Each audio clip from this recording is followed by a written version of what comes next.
Hello friends, happy Makar Sankranti. आज हम बताएंगे आपको कि मकर संक्रांति क्यों मनाते हैं।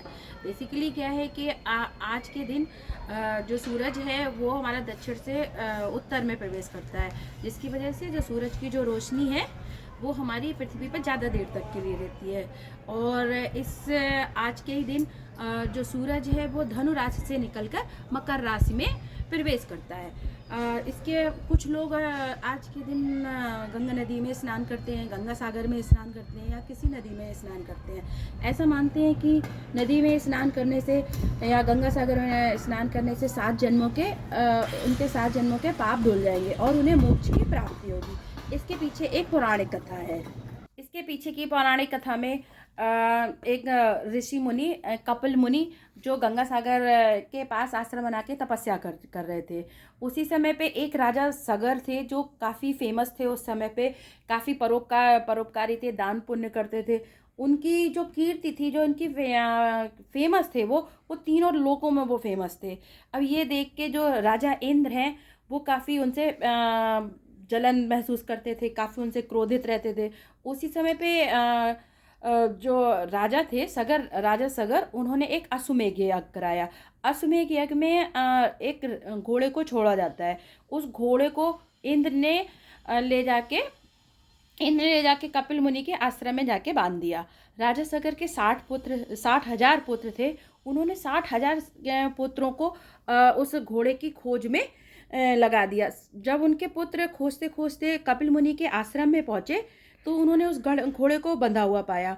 जब घोड़े को बंधा हुआ पाया तो उन्होंने जो ऋषि कपिल मुनि थे उनके ऊपर चोरी का इल्ज़ाम लगाया।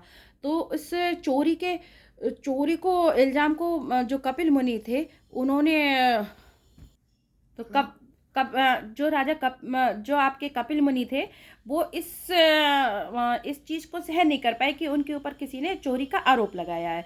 तो उन्होंने उन 60,000 पुत्रों को श्राप दे दिया कि वो भस्म हो जाएं। इस बात को सुन के जो राजा सगर है ढूंढते ढूंढते उनके आश्रम में पहुंचते हैं और उनसे विनती करते हैं कि हमारे 60,000 पुत्रों को जीवन दान दे दें। तो कपिल मुनि उनसे कहते हैं कि जब मोक्षदायिनी गंगा जब पृथ्वी पर आएंगी तब आपके आपके पुत्र जीवित होंगे।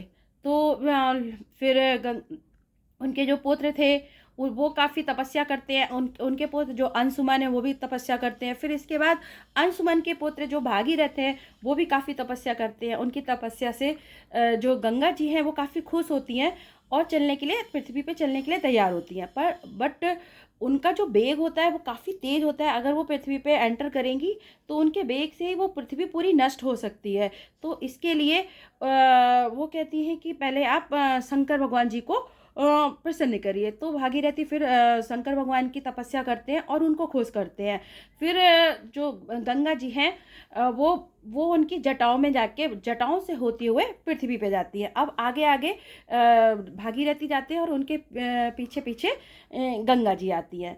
तो इससे इनका जटाओं से गंगा जी के आने की वजह से उनका वेग थोड़ा सा कम होता है, जिसकी वजह से पृथ्वी हमारी सुरक्षित रहती है। फिर गंगा नदी कपिल मुनि के आश्रम में जाती है और जो गंगा माता है वो उनके 60,000 पुत्रों को मोक्ष की उनका जीवन दान देती हैं। तो फिर गंगा आगे चल के गंगा सागर में जाके मिल जाती हैं। तो इसीलिए लोग मानते हैं कि अगर उस दिन संक्रांति भी थी तो इसलिए इसको हम मकर संक्रांति भी बोलते हैं। इसीलिए लोग जैसे उनको मोक्ष मिला है वैसे ही गंगा नदी में स्नान करने से मोक्ष की प्राप्ति होगी। उत्तर प्रदेश की साइड में इस त्यौहार को हम खिचड़ी भी बोलते हैं। आज के दिन लोग खिचड़ी बनाते हैं और ऐसा माना जाता है कि खिचड़ी में जो भी चीज़ सामग्री पड़ती है वो किसी ना किसी हमारे ग्रह को प्रभावित करती है। जैसे चावल है वो हमारी चंद्रमा को प्रभावित करता है, जो उड़द की दाल है वो शनि जी को प्रभावित करता है, जो उसमें हल्दी पड़ती है वो गुरु को प्रभावित करती है और जो उसमें घी पड़ता है वो सूर्य को प्रभावित करता है। इसका खिचड़ी खाने का कुछ एक साइंटिफिक रीज़न भी है कि खिचड़ी खाने से हमारा जो डाइजेस्टिव सिस्टम है काफ़ी अच्छा रहता है। शीत ऋतु में जो हमारा डाइजेस्टिव सिस्टम स्लो हो गया था, वो हमारा खिचड़ी खाने से और दही खाने से वो हमारा एनर्जेटिक मोड में आ जाता है। खिचड़ी हमारा एक अच्छा पौष्टिक आहार है जिसे हम रोज़ नाश्ते में ले सकते हैं। अब हम आपको आज बताएंगे कि हम पतंग क्यों उड़ाते हैं। क्या होता है कि शीत ऋतु में सब लोग ठंड से सिकुड़े हुए हो रहते हैं, ठंड ठिठुरन रहती है, लोगों की फिजिकल एक्सरसाइज काफ़ी कम हो जाती है। आज से हमारे दिन गर्म होते हैं, तो पतंग उड़ाने से हमारा मन प्रसन्न होता है और हार्ट पूरी तरह से खुलता है, हमारी फिजिकल एक्सरसाइज भी होती है। तो पतंग उड़ाने से हमारी पूरी होल बॉडी एनर्जी फॉर्म में आ जाती है और आज से हमें एक्सरसाइज करना स्टार्ट कर देना चाहिए।